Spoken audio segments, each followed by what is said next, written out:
My name is Grace Matata, and I think a lot of you know me as a musician. Do I even sound like a musician right now?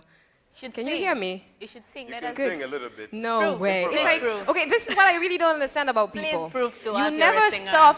you never stop a judge on the road and say, "Can you judge here? Come here. Let me see you judge." It's always the musician. It's a different trait. And the rappers have it worse. So my name is Grace Matata, and I'm a musician. A lot of you might know me as a musician. But I also work with an NGO here in Dar es Salaam. It's a creative organization. It's called CDEA, Culture and Development East Africa. So just a bit of a background to why I'm here.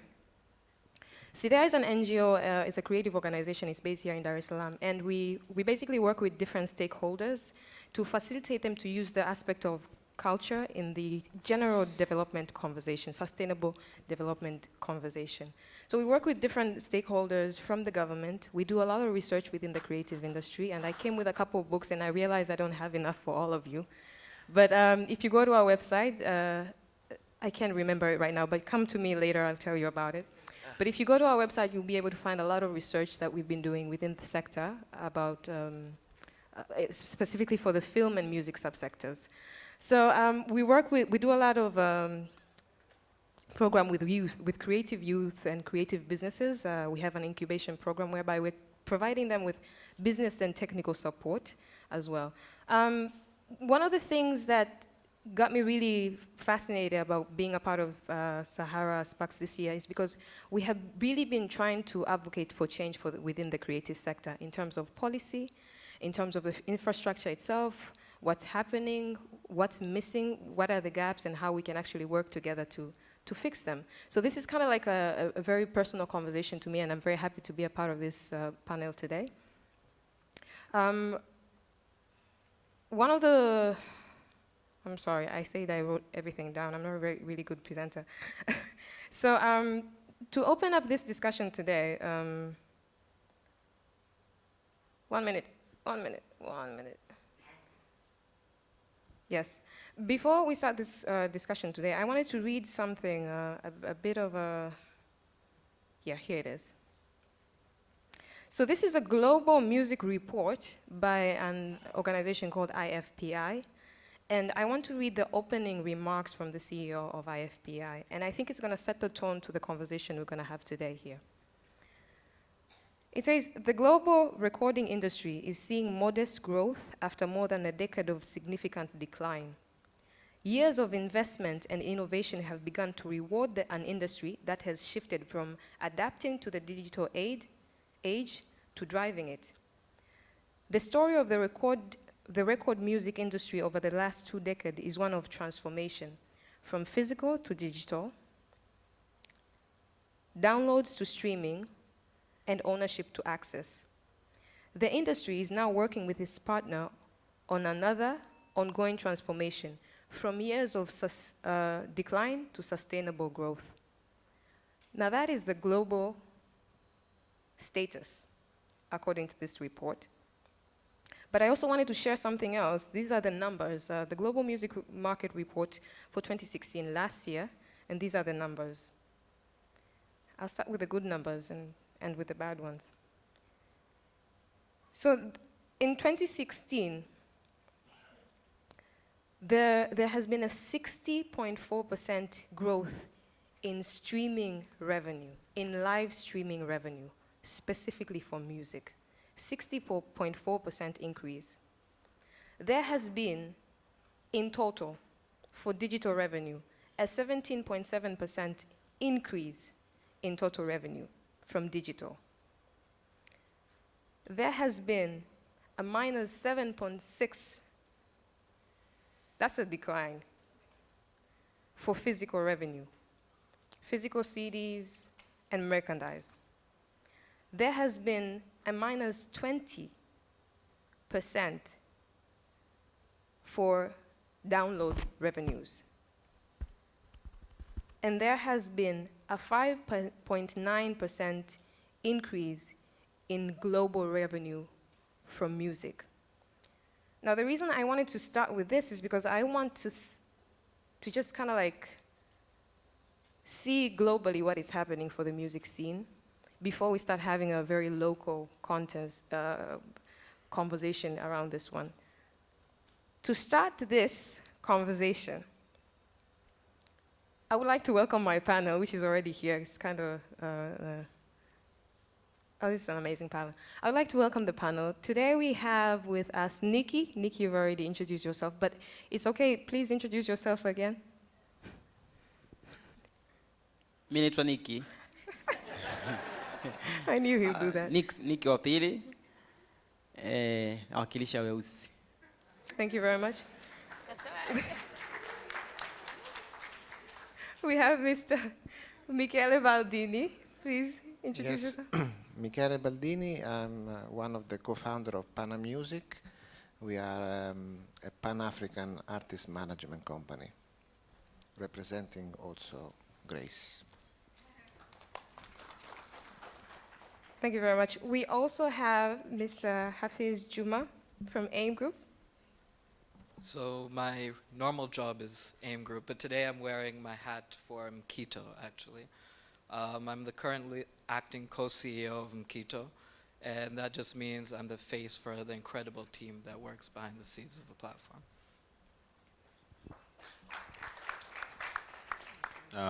My name is Diamond Platinums. I'm joking. My name is Gillsant Mlaseko. Yeah, I'm a digital strategist. I know I'm good at jokes, yeah. I'm a digital strategist, or as Grace called me, digital guru. I want to say Zari, but maybe that's too predictable. My name is Nancy. I'm from Bongo 5 Media Group. I'm also the face behind an incredible team. We're a new media enterprise who is in the business of content creation, and I'm very excited to be here. My name is Richard Njau. I don't work for YouTube as much as I talked for you about YouTube. I'm what is called a digital enabler. So basically I have conversations with people and I then show them how it is that they need to get onto the digital platform to achieve their vision. I run a company in Kenya called 4Up Digital, looking to expand to Tanzania soon. Thank you very much. I think we've taken up a lot of time already, so let's just jump right to the heart of the matter. And I would like to start with Hafiz, because Hafiz, you are our content distributor sitting in this panel, so I'm going to be throwing a lot of this at you right now. So in your personal experience, how do you think we've been transitioning from the physical to the digital? How do you think it's been going? Thank you, Grace. So I'm going to take a perspective, as you said, as a distributor, and I want to be honest. We got into developing Mkito not as being from within the music industry. You know, we started initially as music fans, and really we're technologists, we're people in the digital world, and we thought there was an opportunity to potentially disrupt the market. And, you know, I think looking at it in a bit of perspective, when I look back when the initial idea of Mkito emerged, we were at a time where music distribution in this country was moving from a very linear process to what it is today, which I think is a very fragmented distribution landscape. You know, we had a time, I'm not going to name names, but there was a monopoly in distribution 5-10 years ago. There was a single entity that would take licenses from artists, then end up bootlegging and pirating their own artists that they represented and selling those CDs and tapes at a subsidized rate, really locking out the artists from potential revenue.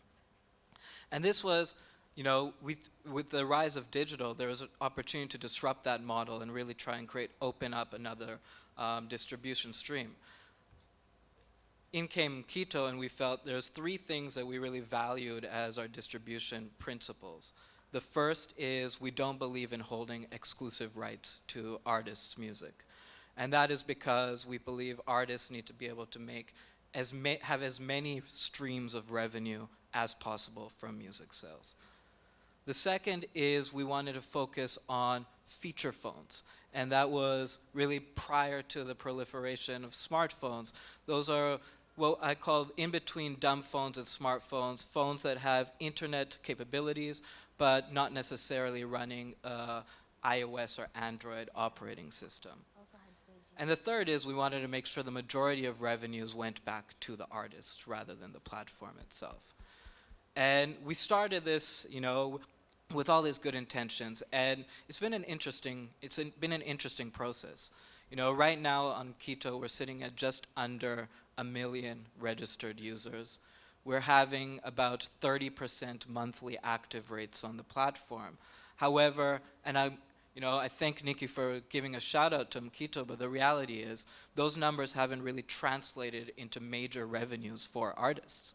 And I think it's because as the landscape has evolved and become more and more fragmented, not only is Quito or platforms like Quito official distribution channels for artist music, but you have the likes of Waptrick, you have the likes of pirated or online piracy, which has emerged as a major threat, I think, to revenue to artists. You have the kiosk where you go and give a flash disk or an SD card and walk away with a bunch of music, an artist's music. And I think this transition to a more fragmented landscape has opened up a lot of opportunities for digital revenue, but really affected the potential absolute value of revenue you can get from sales.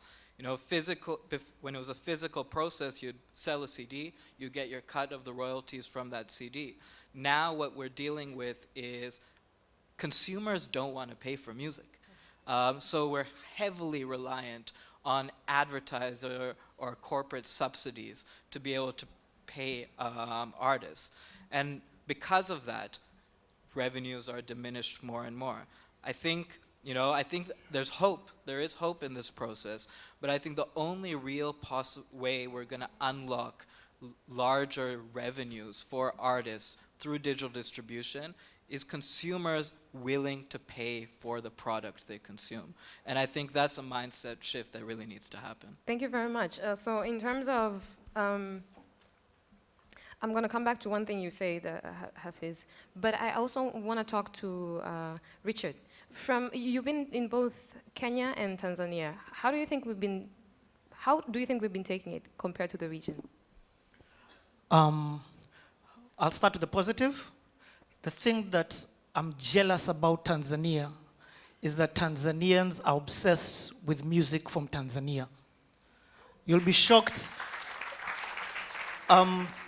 Kenya, unfortunately, opened up our doors to the West too much and forgot to close the doors. So I know more of Asha than I do of a local musician.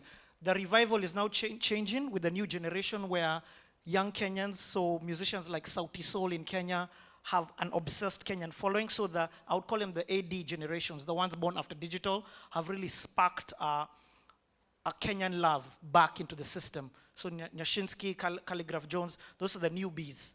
But Tanzanians, I mean, we like Diamond more than... Diamond is in Kenya this weekend for an event called Koroga Festival. It's the first time that the event is being done twice, on Saturday and Sunday.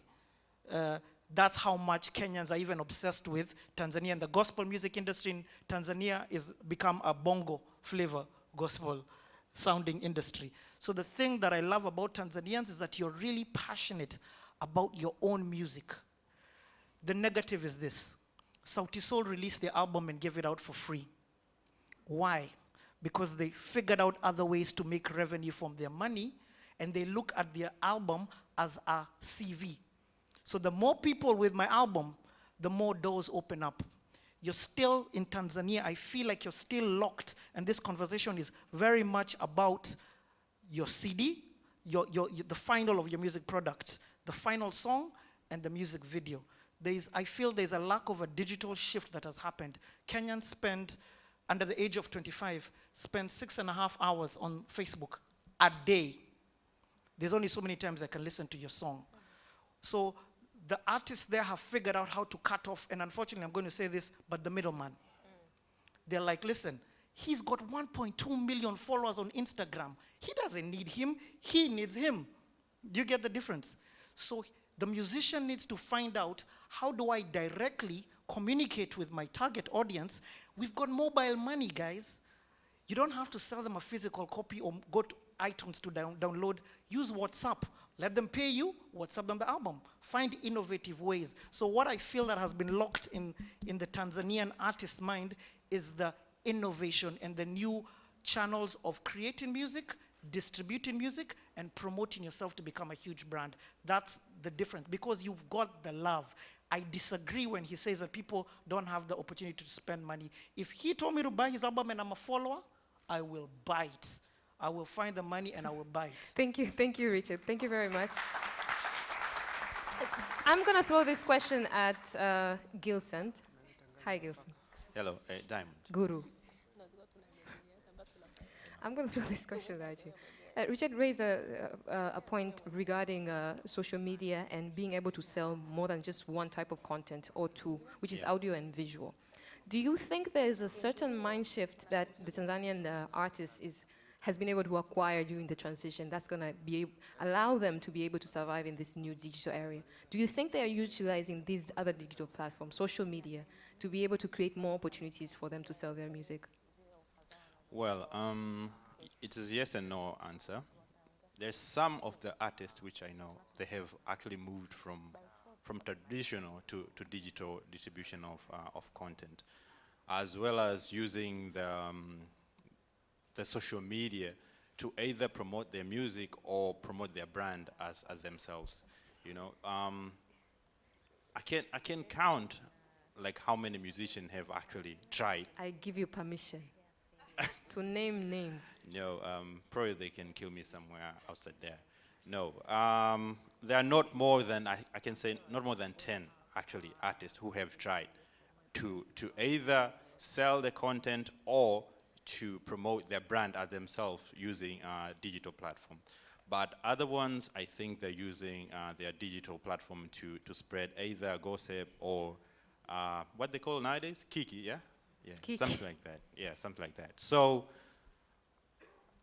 what I can see as my brother Richard, yeah, there is a lot of opportunity for musicians in Tanzania actually to use this digital platform to either advertise their music or advertise themselves and their brands. Not only using social media like Facebook or Instagram and Twitter or YouTube, as well as the distribution of their content. There is a lot of other online platforms where they can actually distribute their content. You know, currently in Tanzania, if you ask someone, let's say any random musician, like where they have put their work, let's say their music, is either they have uploaded on YouTube or they put it on, not Spotify, where? SoundCloud? Yeah, SoundCloud. It's either SoundCloud or you can actually find it on a random blog somewhere. But there is a lot, there's hundreds and thousands of platforms here in the world where they can actually sell their music. And another thing is I need also local artists, not only to think about to sell their product or their music locally. There's a lot of other opportunities out there. There's a lot of Tanzania, Kenyan who will love to buy Tanzanian music, but they don't know about you, about yourself, about your work, since you're not either promoting yourself on any of the digital platforms. So I think those are the things I can actually see. I do this all the time. Nancy, Bongo 5. We had an interesting conversation in the beginning whereby you saying artists were actually using platforms like Bongo 5, which is a general entertainment platform, to be able to promote their music. Is it a trend that's happening recently? Okay, so we are in the business for about 11 years now. When we started, it was primarily a platform that catered to the diaspora. Where there was people missed home and they didn't have any access to any music or any entertainment news whatsoever. And so over time, we sort of identified the opportunity to tap into the local market and the young people, where we could be able to just work with artists, promote their work, create interviews around them, vibe around their albums. Not necessarily to, some of them who would let us, put their music online as well to the platform that was already existing. This is changing more and more because, again, innovation is at play. The digital market is very dynamic and disruptive, and folks are having their own platforms, such as Weusi, for instance. And it's just being able to take charge of their own brands and their own presence online and have their own following. We're seeing incredible numbers on Instagram, just as Andrew was saying. Just on a local platform, folks are hitting the 1.5 mark, 2 million mark, like it's, you know, just an ordinary day. And so obviously the challenge now begins to be, what are you doing with the 2 million? How are you then translating the 2 million into your revenue? Platforms such as ours obviously are still relevant to some extent, but then artists themselves have a big chance to take charge of what they have, the numbers they have, and be able to start looking at this like a broadcasting avenue, or them being content creators, operating like, say, a television station or content creation station, just like we are. And we are really just a support system that is within the larger industry group, with them being really at the head of it. Let's talk about support systems. Let's talk about the framework in general. And I would really like to talk Michele to say something about this. You have been able to work in the music industry here and in Europe as well. Mm-hmm. Let's talk about support system, from the government to private sector, and how it works out there and what's really happening here. I think one of the reasons why, I mean, I agree that there are thousands of platforms available in the world, but not necessarily here. You know, if you want to look for music, I'm sorry, Michele, I can barely hear you. If you want to get music here, there are very few platforms where you can actually buy, and maybe lots of websites where you can download pirated copies of that music. And most of the music stores, the main music stores, the global brands, they are not here. And they are not here because they are scared of piracy. iTunes, you can access iTunes from here. You can access Spotify from here. You can access Tidal. The only streaming platform you can access from here is Deezer, among the big platforms. Then, of course, there are other platforms. And most of these guys are not here because they don't see a regulatory framework that protect the content that they distribute. So we've been talking about technology and, you know, the content creators, etc., but no industry can prosper if it's not properly regulated and protected by the government. You know, it can't prosper. Especially, it can't generate revenues for the content owners. Because digital means also that content can travel over so many different ways. And if you can't control it, piracy just take over. And piracy means no money for the content owner. As simple as that. So you have the highly developed music industries in the UK, in the US, in Japan, where the regulations and the enforcement of the regulations are really serious. And that's where artists make money. You know, at the end of the day, it's, you know, if you know that you can steal and nobody's punishing you, and if you have, you know, the wrong mindset, you steal. You know, we have a say in Italy, the opportunity makes the man a thief. You know? So, but if I know that if I steal, I go to jail or I have to pay a healthy, you know, penalty, I think twice before I steal. Then I also agree with him when he says, you know, people has to acknowledge that if you want to support your artist, you have to pay for his music, you know. And this is a mindset that's been shifted in more developed economies, more developed countries. Now people in the US, in the UK, in Italy, in Japan, they really appreciate, and also the pricing of the song has gone down to a more acceptable level. So now you can buy a song even for 50 cents, 99 cents, depends on the type of song.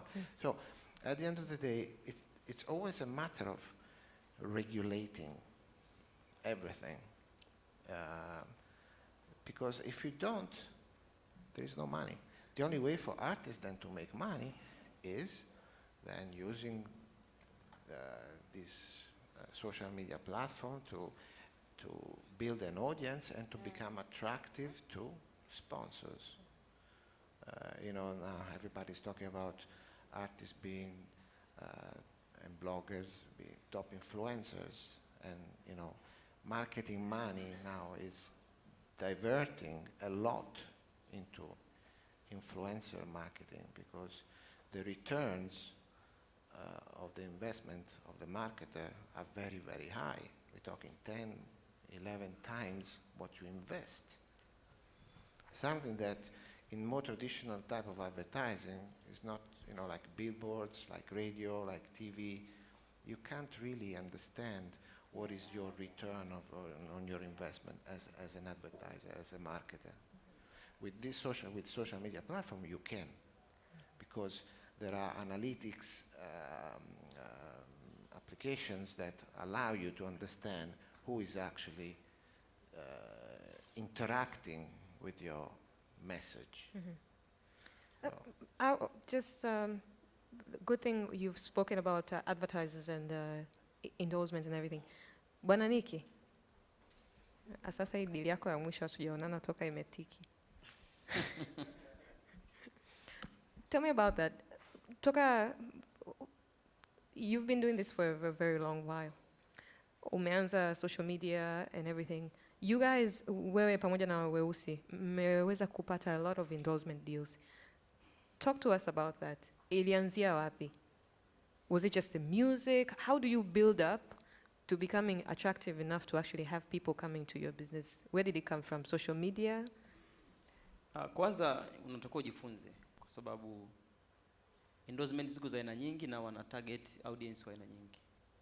Kwa hiyo kwanza wewe kama artist unataka kuvutia audience gani na unataka kuvutia deals gani? And then lazima uwe consistent katika hiyo direction ambayo unataka kwenda. I think kwangu hiyo ndio siri, lakini ukisikiliza hapa wote walioongea, mheshimiwa pale ameongea kuhusiana kwamba soko la digital pia la changamoto kubwa ya piracy. Mheshimiwa hapa ameongea mambo ya legal framework. Mheshimiwa pale ameongea mambo ya artist kufikiria kutengeneza pesa zaidi. Na ule pale amesema kuna opportunity zaidi. Kwa hiyo ukiangalia haimhitaji msanii peke yake kwa accomplish haya yote. Nafikiri mimi kama Nikki sitaweza. Kwa sababu akili mara nyingi naona kile ambacho nakifikiri sana. Mimi muda mwingi nafikiria muziki, nafikiria mashairi. Kwa hiyo inahitaji watu wengine ambao watafikiria maeneo haya. Kwa hiyo nafikiri bado narudi kwa vijana. Uzuri mmoja wa digital sio mpaka nikulipe mshahara. Wewe unaweza ukaja, ukacreate kitu, kiingiza hela, wote tunapiga hela. Lakini kikweli mimi kama Nikki peke yangu nikisema nitaweza kudili mambo yote haya tadanganya. Lakini kama tukifanya kama kiwanda, hao wana know how, wakija know how za marketing, za watu wanaweza kubuni product mbalimbali kwa pamoja. Tunaweza kutengeneza hela. Hata nafikiri pia wasanii wengi wanapoteza opportunity ya kupata hela au kuwa influencer kwa sababu hamna mtu ana mold kwamba wewe ukitokea umevuta bangi kwenye page yako ya Instagram au Sahara wanaweza sikuite ukaja kuongea kwenye platform yako.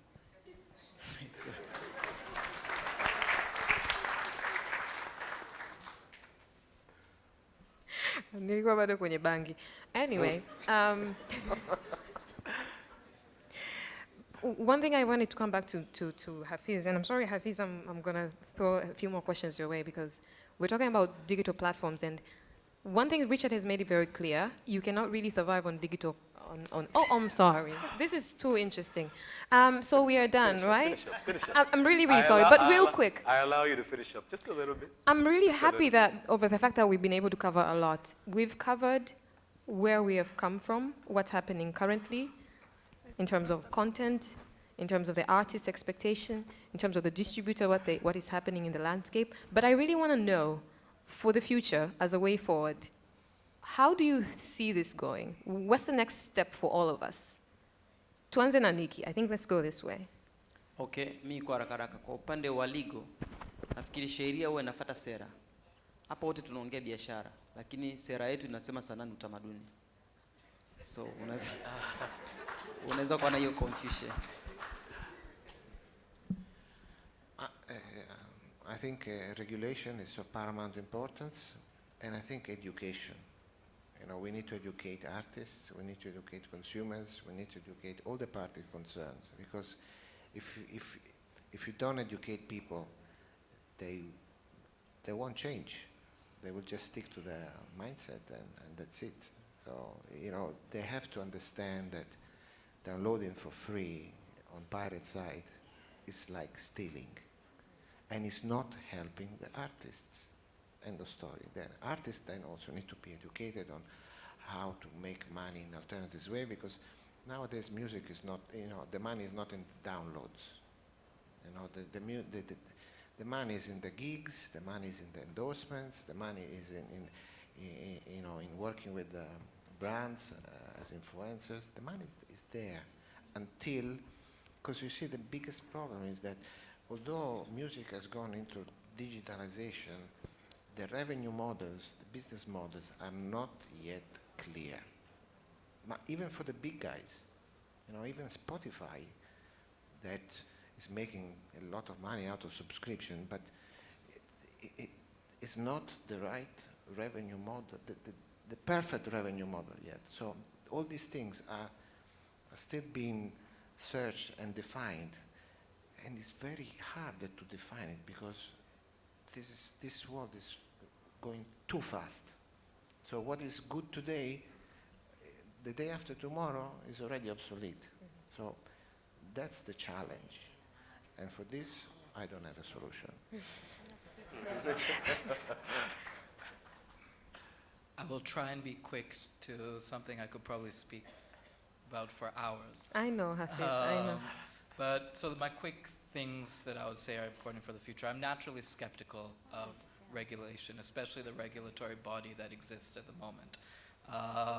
So what I would say is, if there was something that could be regulated or structured in some way, I think we need an official, acceptable or accepted chart system and a way to actually manage and review how people are doing in terms of popularity, sales, and their full footprint, to really start creating some metrics that we can all jointly speak about. The second is, I think as the industry becomes more fragmented, the players that want to be relevant have to also keep up with the fragmentation. So I totally agree that music or being an artist is no longer just about the revenues you're realizing from sales of your work. That being said, I don't think we should divorce the artist from their product.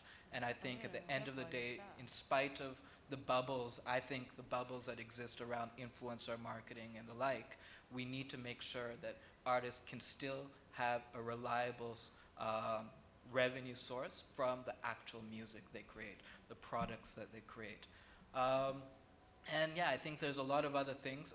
I think last thing, to the technologists in the room, I think one of the biggest things that is a huge barrier to really have our platforms explode in terms of having people more likely and willing to pay is finding ways to make our payment systems that are actually well integrated. And this is a shout out to the operators who I work with quite a bit. Only one out of the major operators has an open API for online payment integrations, which means there's 3 other operators out there who clearly don't feel like it's in their best interest to unlock revenues for content creators. And that's a call to them to actually catch up or to where the industry is. To add on top of what Hafiz has explained,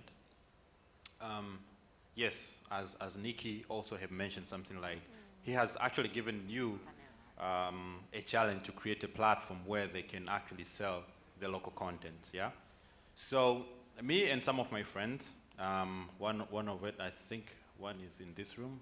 I don't know if it's in this room, called Freddy. We created a local YouTube, like local YouTube. There is YouTube where you can put your video and monetize it, and probably 60% will go to YouTube and 40% maybe will go to artists. And there is also some levels. It depends.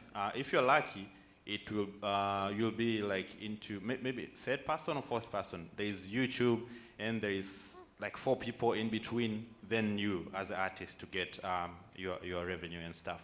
But so we wanted to cut the middleman. So we created a local video distribution platform. So while we have created that, we met with several challenges, and some my fellow panelists have already explained. One of it is piracy.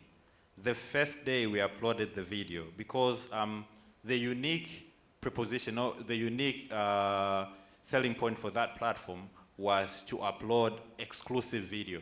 Before the artist releases the video to YouTube, he needs to upload on our platform. Then he can decide, or she can decide for how long he wants that video to be on that platform. Let's say he wants to put the video for a 1 week or for a month, and then release it on YouTube or wherever they wanted that video to be released. So yes, we started good. We have few videos. We had like 3 exclusive videos. Same day we uploaded those videos. I think it took like few hours to find the videos on YouTube. Yeah, few hours. The videos were there on YouTube. So imagine we have signed an artist and tell them, like, you know, your video will be protected. You won't find it on YouTube, and then we'll monetize it and we'll get money out of it. And then few minutes later, he go on YouTube and find their video right there. So it was devastating. That one. Second thing was what Hafiz has mentioned. Yes, we don't like to pay for things. We don't. I can say 80% of the comments on our social media. By the way, the platform is up. It's called Afropremier, afropremier.com. If you go to afropremier.com, that's the platform. So if you go to the social media, maybe the post, you'll find negative comment. Like 80% of the people, they don't want to pay for the music. Like, you know what? We don't want to pay. We want the video to be released on YouTube and stuff. So yes. Yes, it obviously they want the video to be on WhatsApp and the groups and stuff like that. So that are 2 major challenges we are currently facing. Even if we fixed the piracy stuff partially, but the paying part, it's a challenge. And third part is the payment platform. You know, currently for someone to buy any content, not necessarily music, using mobile money in Tanzania is a struggle. So even if you tell my mom, like, you know, there is this new music from Diamond or Grace Matata, I need you to go to my platform like afropremier.com and buy it, I think it will take her maybe the whole day and presentation and everything for her to actually purchase that audio. So for the future of music, or future for local artists and content distribution, I think there is a lot of small things need to be considered, including that payment thing. Thank you very much. I'm sorry, Nancy, I'm going to give you 1 minute, and Richard 1 minute. Less than 1. 2 minutes. I think it's important for us to constantly think about the disruptive nature of the digital arena or technology. I think we've spoken about a lot of things, but it's always important to look ahead, not necessarily about how others are doing it. I usually love local solutions for local problems, but I think towards smart solutions is also quite important to think about. We might be sitting here next year and not talk about Spotify or YouTube because it's obsolete. So it's important for us to think about ways to take that quantum leap and towards smarter solutions that artists benefit, that all of us can be able to constantly enjoy our local music and content, but in a smart way. So. Thank you very much. Richard, to close. I promise, 15 seconds. There's a digital tsunami that started a long time ago, and that's coming, and that is wiping anything and everyone. This is not just the music industry that is resistant to fighting against the digital tsunami that is upon us. So you have 2 options. You either stand in its way and you give the same story that Nokia did Because Nokia at the end of his day, he said, oh, look at now the company is closing and we did nothing wrong. You did do something wrong. You refused to have a mental, digital shift. If you hear nothing that I said, just live with those 3 words. Mental, digital shift. It will save your business and it will make you super successful. How you figure that out. But you, in today's day and age, have a mental, digital shift. 27 seconds. You're amazing. Thank you very much. To close this, I'm sorry, I think we've taken up too much time, but just to close this, I would like to say thank you for the entire panel, for being here, and are we going to do questions? No. We have something else for you. Okay. Don't worry about that part. It doesn't involve singing. And don't even leave. It doesn't involve singing, but you guys have to stay. Anyway, it was a very interesting panel. I think one of the most interesting. One thing about people in the entertainment industry, they talk. They know how to talk, and some of them get paid to talk. They get paid to write and sing and do everything. But anyway, one thing that we have to learn about this whole session is the fact that the bolts and nuts are the same in whatever we do, whether inclusion of women in CIT, mobile innovation, or whatever. We've learned about technology. We've learned about the government playing a vital role in whatever we're doing. We've learned about the funds. We've learned about the ideation stage. And some people might be thinking, what am I listening to? This is not my field. But you never know. You could marry your akili, your brains, with the other talent that you might have. You might possess something else. Dig inside your heart and you might find something extra. But before I introduce the main man who's about to come here and spread some of his what's it called? Wisdom. Whatever we do, whatever we say, whatever we think, it takes 10% of luck, 15% skills, 20% concentrated power of will, 5% pleasure, and 50% pain. And a whole 100 reasons to remember the name. Can I repeat? 10% luck, 15% skills, 20% concentrated power of will, 5% pleasure. Asilimia tano tu anasa. 50% is pain, my friend. A lot of people came here bleeding and showing us and telling us how painful it is. But again, you have to make it 100% for people to remember your name. Anyway, so without further ado, I'd like to invite the main man, CEO, Mr. MD of Sahara Sparks, Juma Mtambalike, aka J4. Round of applause, bwana. Haina nguvu. Haina nguvu.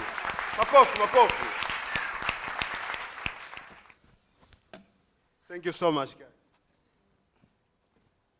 Tatumia Kiswahili kwa sababu ya Nikki. Nikki has issues with English. He's doing his PhD and he still doesn't want to speak English. Serious, Nikki? Thank you so much, guys. When we were thinking to have this panel, some guys were like, now you're going insane. Musicians in Sahara Sparks? So to us, technology is just a tool. It's not a solution. It's just what? A tool. A tool which you cannot afford to live without it. Huu sio muda wa albamu yangu kwa nini sasa hivi crowds hawaipigi au sio nani afanye nini. The guy said there's tsunami coming. It's either we kick you out or you join the boat. Tuko pamoja. So this is the time.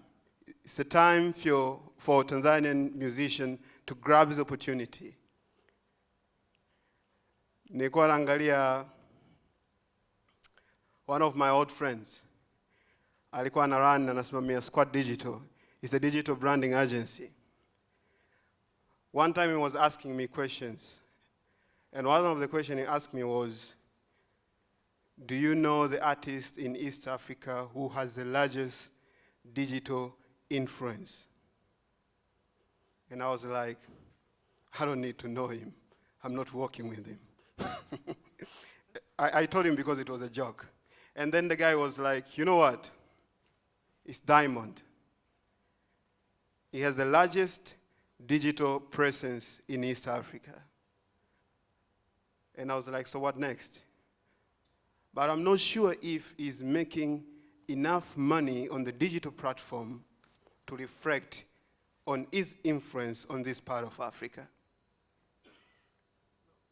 When we were having that discussion, few days later, ikatoka ile video ya Nicki Minaj. Sorry for the born before computers. Dr. Mshinda and the likes.